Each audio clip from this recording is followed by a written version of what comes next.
Dalam video pembelajaran kali ini kita akan melanjutkan belajar tentang asam basa, dan untuk video ini kita khusus untuk belajar tentang teori asam basa. Untuk pendahuluan, konsep dasar mengenai asam dan basa. Jika asam adalah zat yang memiliki rasa masam dan bersifat korosif atau merusak, sedangkan basa adalah zat yang memiliki rasa pahit, melarutkan lemak, dan bersifat kaustik atau licin. Teori asam basa yang pertama itu adalah teori asam basa Arrhenius. Ditemukan atau dikemukakan teori ini oleh Svante August Arrhenius tahun 1884. Asam menurut Arrhenius itu adalah ion H+ dan asam melepas ion H+ dalam air. Jadi pembawa sifat asam itu adalah ion H+ dan asam melepas ion H+ dalam air.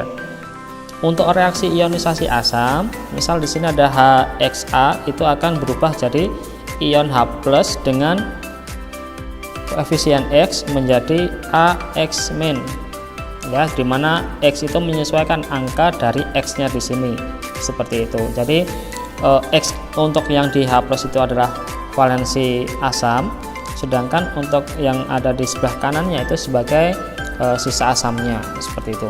Sebagai contoh, untuk asam klorida itu kan HCl.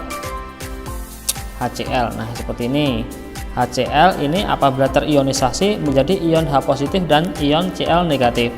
Asam sulfida atau H2S akan terionisasi menjadi ion 2H+ dan ion S2 negatif. Macam-macam asam menurut Arrhenius. Yang pertama adalah asam monovalen, yaitu satu valensi asam, dan juga yang kedua itu adalah asam polivalen atau yang memiliki valensi banyak. Untuk yang monovalen ini contohnya adalah HCl, HF atau HBr. Sedangkan yang polivalen itu adalah ini H2SO4 dan H3PO3, ini yang trivalen ya, tergantung dari jumlah valensinya si ion H+. Nah, kalau di sini kan sebagai contoh asam klorida tadi.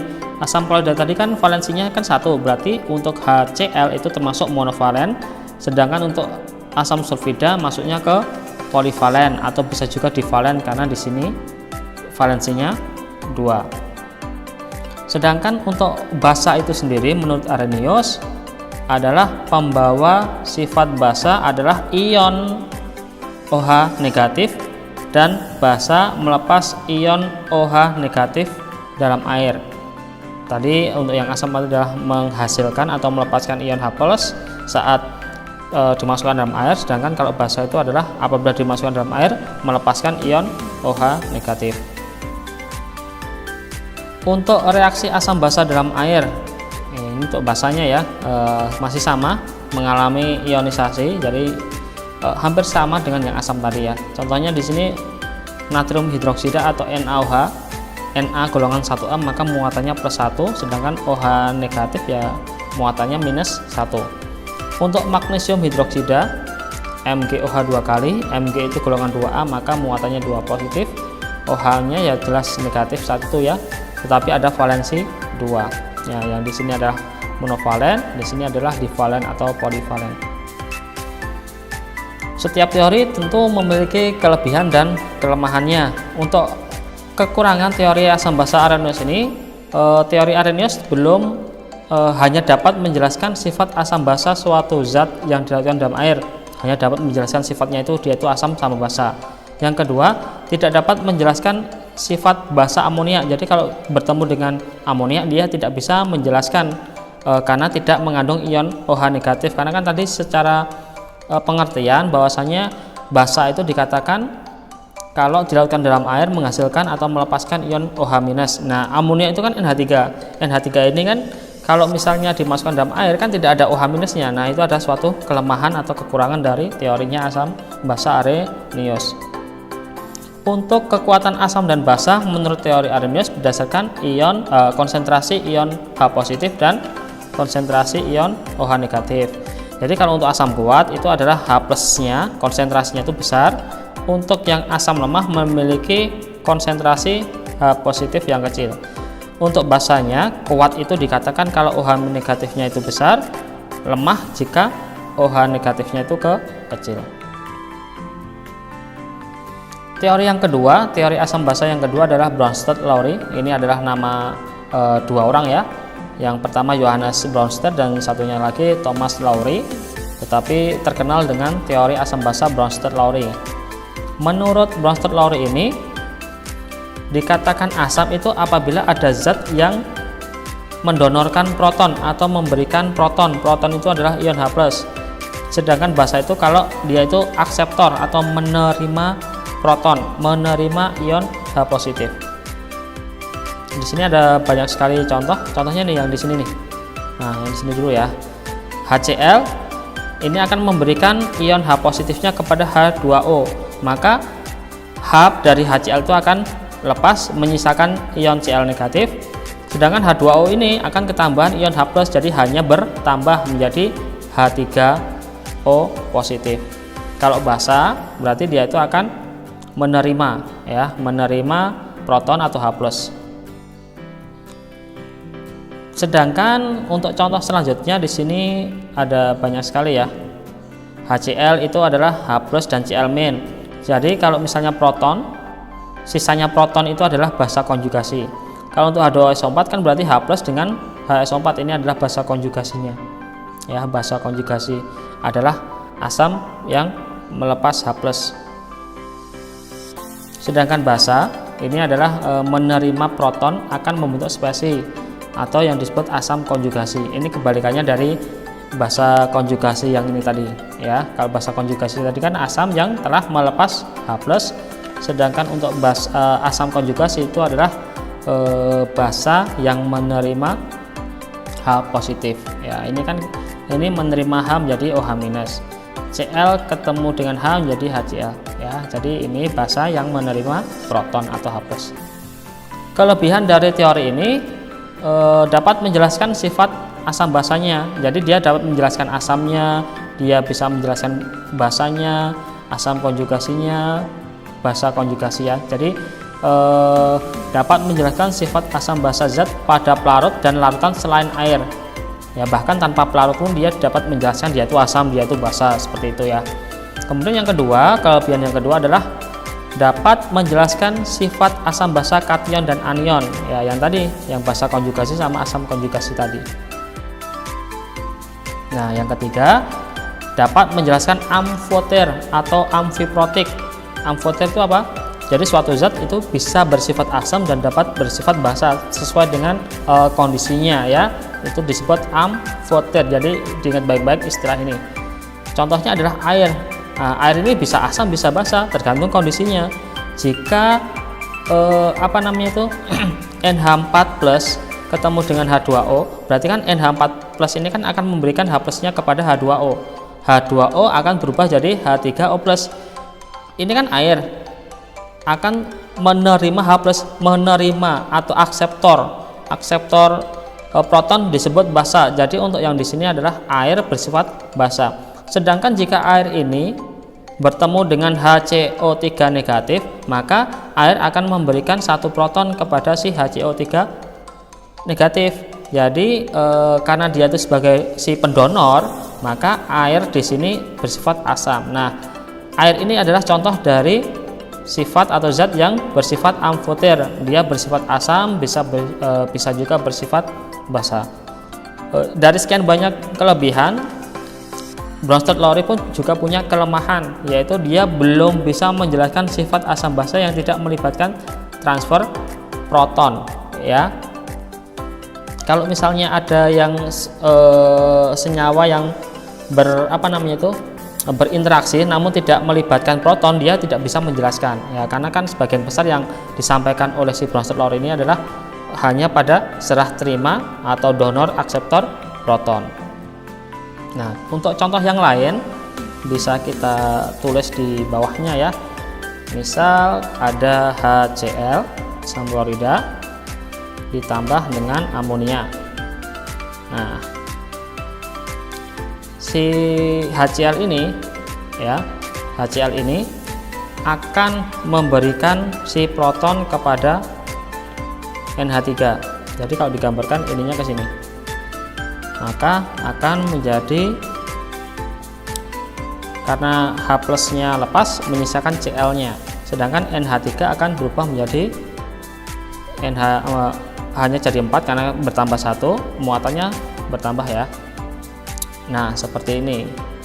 Kalau sudah terbentuk, maka si HCl ini akan bersifat asam karena dia pendonor, sedangkan untuk NH3 itu adalah basa. Nah, kalau ini HCl adalah basa konjugasi atau garam, sedangkan untuk NH4+ itu adalah asam konjugasi. Apa tadi asam konjugasi?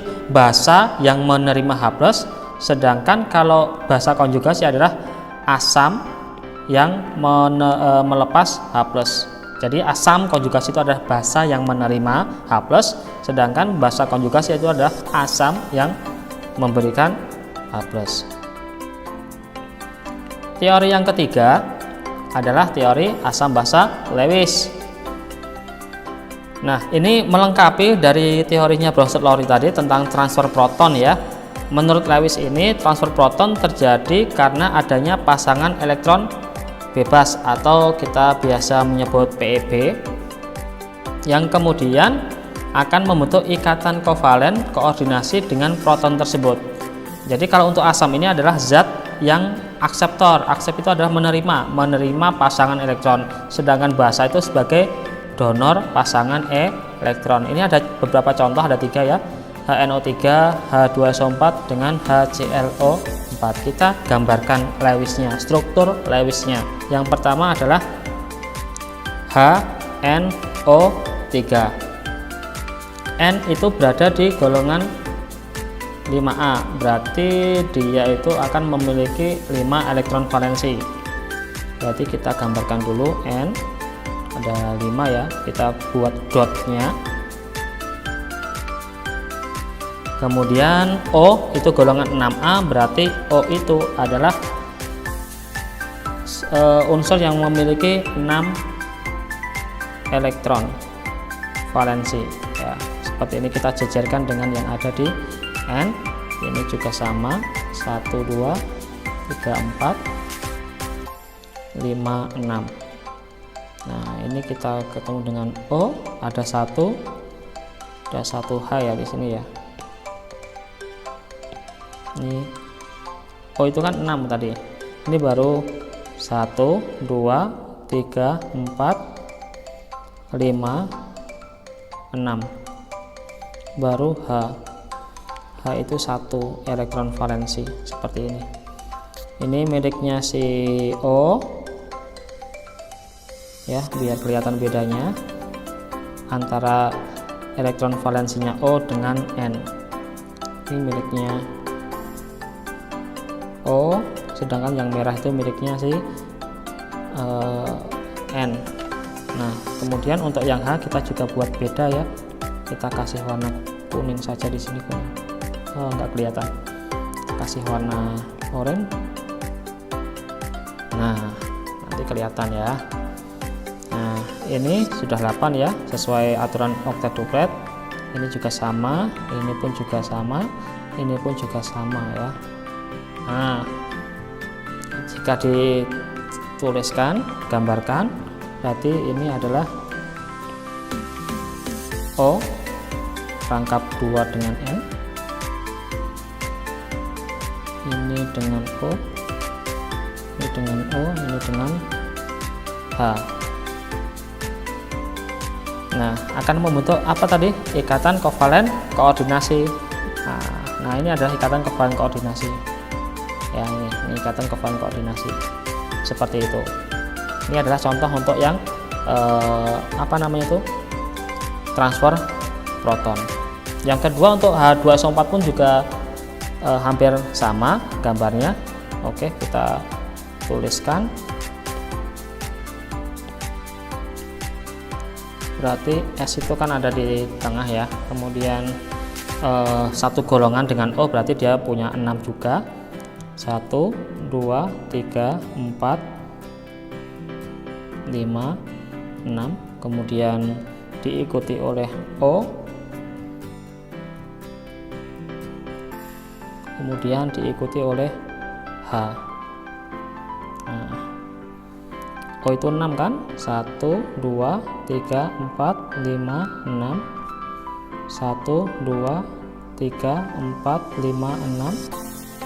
Kemudian 1, 2, 3, 4, 5, 6. Nah, kenapa kok yang O yang di bawah itu tidak kita taruh di sini? Ya, nanti kalau misalnya kita taruh di sini, nanti si siapa tadi, S-nya nanti akan lebih dari 8 seperti itu. Jadi kita buat seperti ini.